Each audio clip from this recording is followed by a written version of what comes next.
Assalamualaikum warahmatullahi wabarakatuh.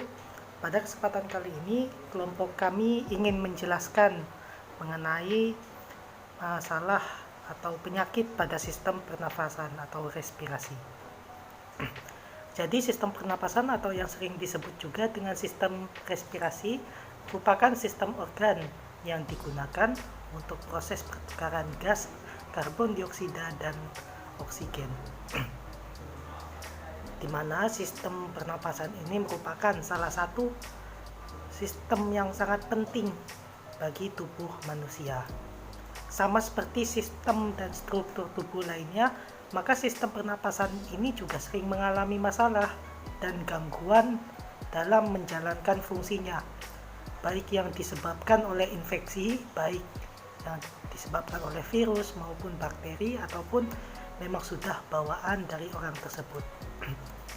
Maka pada kesempatan kali ini kami ingin membahas tentang dua penyakit yang ada pada sistem pernapasan atau sistem respirasi, yaitu tentang penyakit asma dan TBC atau tuberkulosis. Jadi yang pertama adalah mengenai penyakit asma. Jadi asma ini adalah suatu keadaan dari kondisi paru-paru manusia, di mana paru-paru ini kronis yang ditandai dengan kesulitan bernafas dan menimbulkan gejala sesak nafas, dada terasa berat, dan batuk, terutama pada malam menjelang dini hari. Di mana saluran pernapasan mengalami penyempitan karena hiperaktivitas terhadap rangsangan tertentu yang menyebabkan penyempitan atau peradangan yang bersifat sementara. Jadi ada 4 faktor dari risiko penderita asma. Yang pertama adalah dari riwayat keluarga, kemudian ada dari jenis kelamin dan usia, di mana kalau misalkan pada anak-anak, maka yang laki-laki ini lebih berisiko untuk terkena asma daripada yang perempuan. Namun ketika sudah dewasa, maka sama saja dua-duanya. Kemudian ada risiko dari merokok dan alergi, di mana tingkat sensitivitas terhadap alergen misalnya debu, polusi udara, bulu hewan, jamur, atau zat beracun seringkali bisa menjadi acuan mengenai potensi terserangnya asma. Jenis-jenis asma ada 2, yaitu asma bronkial dan asma kardial. 1. Penderita asma bronkial hiperaktif dan hipersensitif. Terdapat rangsangan dari luar seperti asap kendaraan, buluk binatang, debu dalam rumah, dan bahan lain yang menyebabkan alergi. Gejala kemunculannya sangat mendadak sehingga serangannya bisa datang secara tiba-tiba. Gejala pada asam bronkial bisa terjadi adanya radang yang mengakibatkan penyempitan saluran pernafasan. Penyempitan ini akibat dari berkerutnya otot saluran pernafasan, pembengkakan saluran lendir, dan pembentukan timbulnya lendir yang berlebihan. 2. Asma kardial. Asma yang ditimbulkan akibat adanya kelainan jantung. Gejala yang dialami penderita asma kardial biasanya adanya sesak nafas yang hebat dan terjadi pada malam hari.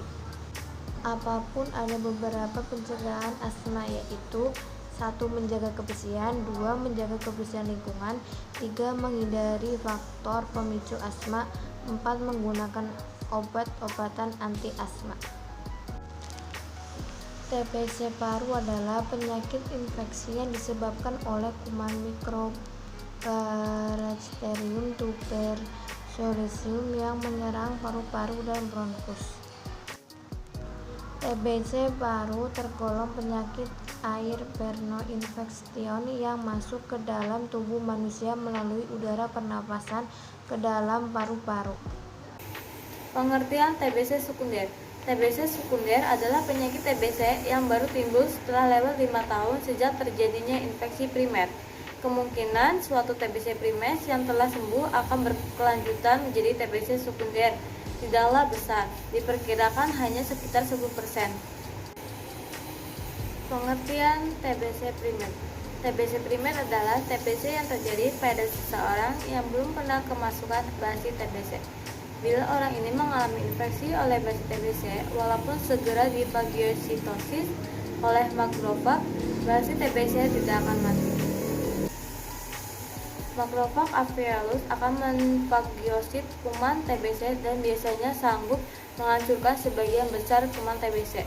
Akan tetapi, pada sebagian kecil kasus, makrofag tidak mampu menghancurkan kuman TBC dan kuman akan bereplikasi dalam makrofag. Penyebab TBC. TBC paru merupakan penyakit yang disebabkan oleh basi TBC atau Mycobacterium tuberculosis humanis.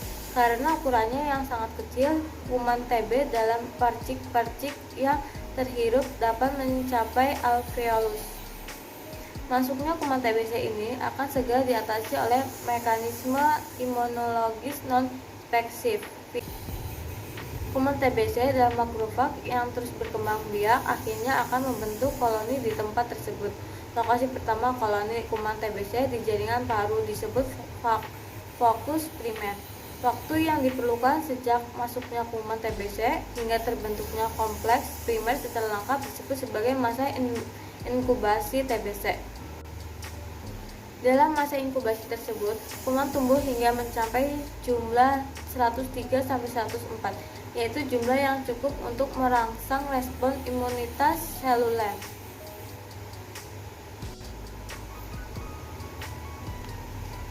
Hal ini berbeda dengan pengertian masa inkubasi pada proses infeksi lain, yaitu waktu yang diperlukan sejak masuknya kuman hingga timbulnya gejala penyakit. Masa inkubasi TBC biasanya berlangsung dalam waktu 4-8 minggu dengan rentang waktu antara 2-12 minggu. Jadi, yang selanjutnya itu ada cara penularan TBC. Yang pertama, sumber penularan adalah pasien TBC atau BTA positif melalui percik klinik dahak yang dikeluarkannya.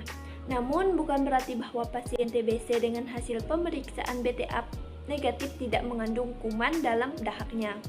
Hal tersebut bisa terjadi karena jumlah kuman yang terkandung dalam contoh uji kurang dari sama dengan 5.000 kuman per cc dahak, sehingga kulit dideteksi melalui pemeriksaan mikroskopis langsung.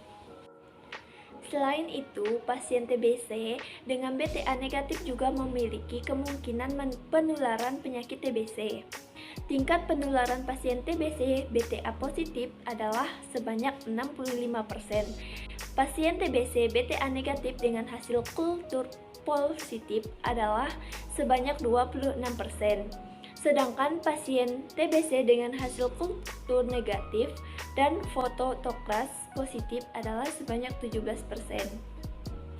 Fototokras positif adalah sebanyak 17%. Berikut ini beberapa tindakan pencegahannya. Yang pertama, tersedia sarana-sarana kedokteran, pemeriksaan penderita, dan pengobatan dini bagi penderita. Kemudian yang kedua ada pengobatan preventif, diartikan sebagai tindakan keperawatan terhadap penyakit inaktif dengan pemberian pengobatan INH sebagai pencegahan. Kemudian yang ketiga ada BCG, atau vaksinasi diberikan pertama-tama kepada bayi dengan pelindungan bagi ibunya dan keluarganya. Diulang 5 tahun kemudian pada 12 tahun di tingkat tersebut berupa tempat pencegahan. Yang terakhir ada gejala penyakit TBC. Gejala penyakit TBC dapat dibagi menjadi dua, yaitu gejala umum dan gejala khusus. Untuk gejala umum atau sistematik, itu gejalanya seperti batuk-batuk selama lebih dari 3 minggu, biasanya disertai dengan darah. Kemudian demam tidak terlalu tinggi yang berlangsung lama, biasanya dirasakan di malam hari serta keringat malam. Terkadang serangan demam seperti influenza dan bersifat hilang timbul. Kemudian penurunan nafsu makan dan berat badan, perasaan tidak enak atau lemah. Sedangkan untuk gejala khusus, biasanya tergantung dari organ tubuh mana yang terkena. Bila terjadi sumbatan sebagian bronkus atau saluran yang menuju ke paru-paru akibat penekanan kelenjar getah bening yang membesar, akan menimbulkan suara mengi, suara napas melemah yang disertai sesak. Nah, jadi kesimpulannya, sistem respirasi merupakan bagian penting di dalam tubuh manusia. Namun, tidak bisa dipungkiri bahwa sistem respirasi sendiri sangat rentan untuk terkena penyakit, baik itu kontaminasi dari virus atau bakteri dari luar, ataupun karena bawaan dari tubuh itu sendiri. Terlepas dari bagaimana parahnya atau cara sistem respirasi bisa terpapar penyakit, kita sebagai manusia wajib untuk senantiasa menjaga diri kita agar terhindar dari penyakit tersebut.